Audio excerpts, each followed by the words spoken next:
Ya baik, hari ini kami akan mempresentasikan website statis kami. Ini bagian home-nya, berbagai macam produk di Acacia Furniture. Sebentar. Ya, ini bagian home-nya. Selamat datang di perusahaan kami, header ya. Lalu ini titelnya, Acacia Furniture. Lalu bagian divisi layanan center dan backgroundnya. Kita lanjut ke rumus. Kita lanjut ke tampilan notepad-nya. Seperti ini tampilan notepad-nya. Bisa kita lihat yang seperti saya tadi bilang, ada home, muka navigasi, style sheet, produk.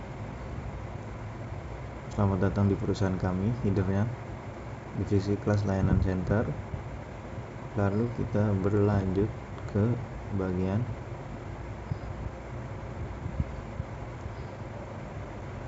about. Nah, di bagian about ini kita bisa lihat ada teksnya, visi dan misi, lalu PT Acacia Furniture dengan kotak dengan background gambar ini dan kotak tembus ini. Lalu di bagian muka ada home, about, produk, dan kontak us. Kita lanjut ke bagian notepad-nya.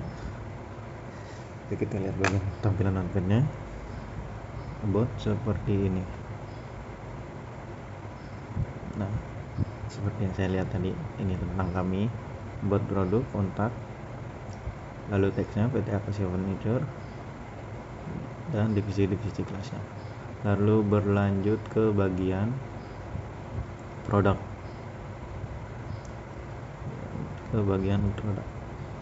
Nah, di bagian produk ini ada header, pesan, lalu list produk-produknya. Kita lanjut. Tampilan notepad-nya seperti apa? Kita lihat. Nah, tampilan notepad-nya seperti biasa, header-nya di bagian atas ada meta head, meta chart, lalu di bagian body, muka dan navigasi seperti yang sudah. Nah, divisi kelasnya badan, header, divisi kelasnya satu lagi ialah list produk. Contoh list produknya seperti ini, produk, lalu kita tulis harganya. Nah, ini tombol-tombol beli. Nanti dijelaskan oleh teman saya. Baik, saya akan melanjutkan penjelasan dari teman saya. Untuk memesan barang, kita bisa memilih salah satu, bisa tombol ini, atau scroll ke bawah untuk tombol beli. Selanjutnya, kita setelah ngeklik akan diarahkan ke form pemesanan. Tampilannya sangat sederhana seperti ini, hanya tampilan navigasi bar, terus ada title di atas tengah ini, terus ada background. Scroll ke bawah ada form pemesanan yang perlu diisi. Tampilannya seperti ini. Kita diminta mengisi nama, terus pilih barang yang ingin dipesan, kemudian suruh ngisi jumlah pesanan, kemudian alat penerima, terus checkout. Untuk tampilan notepad-nya seperti ini. Di sini kita menggunakan rumus tabel, kemudian di sini ada rumus TR.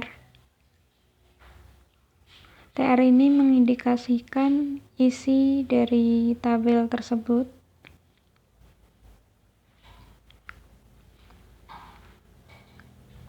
Nah, ini di baris pertama yaitu nama. Kemudian setelahnya ada TD. TD ini rumus input type text. Input type text ini kita memasukkan sebuah teks. Nah, yang saya masukkan adalah nama. Selanjutnya placeholder. Ini untuk yang ada di kotak form bagian pemesanan tadi. Yang seperti ini, seperti nama. jumlah pesanan, alamat penerima. Kemudian ditutup dengan TR untuk baris atau kolom yang pertama ini. Dan kemudian yang kolom keduanya. Terus di sini ada pesanan menggunakan input type radio, atau dalam penggunaannya sendiri kita hanya bisa memilih salah satu dari item yang ada di sini.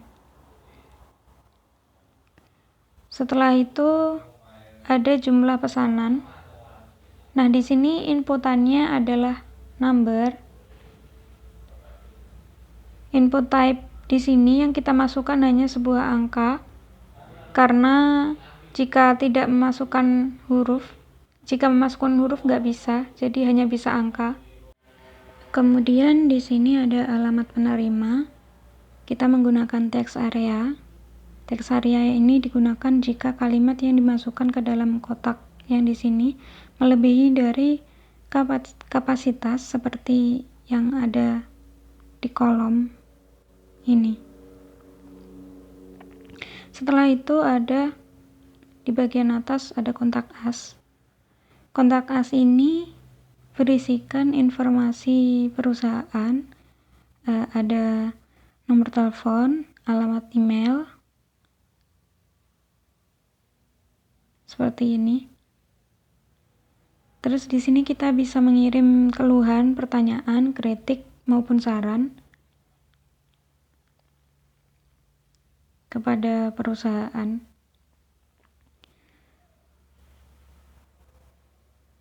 Terus di bagian notepad-nya di kontak tadi di sini ada section class.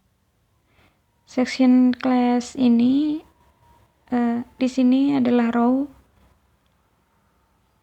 yang merupakan bagian dari kontak itu sendiri. Kemudian setelahnya ditutup dengan body. Terus section dan div ini fungsinya untuk menampilkan apa-apa yang terdapat dalam lingkup division atau section class yang ada di situ.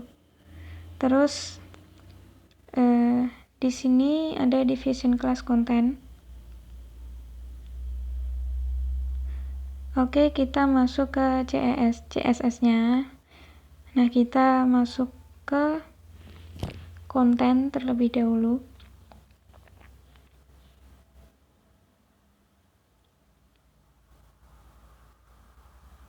Nah, di sini kita masuk section class-nya adalah kontak. Kontak di sini kita ingin membuat coding untuk bagian section ini.